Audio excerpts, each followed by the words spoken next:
පුරුදු වෙන්න වචනකින්වත් කෙනෙකුට නිග්‍රහ කරන්න එපා. ඔය සමහර උදවිය කියනවා නේද? මං ඒ කියන විදිහටම කියන්න.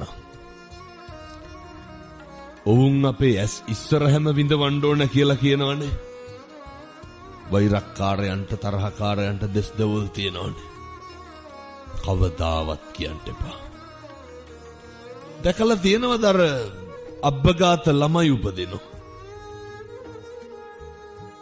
දැන් ඒ දෙමව්පියෝ කවුරු ඉස්සරහද විඳවන්නේ?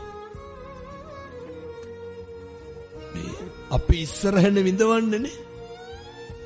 මට ඉන්නවනම් අබ්බගාත දරුවෙක් මම විඳවනවා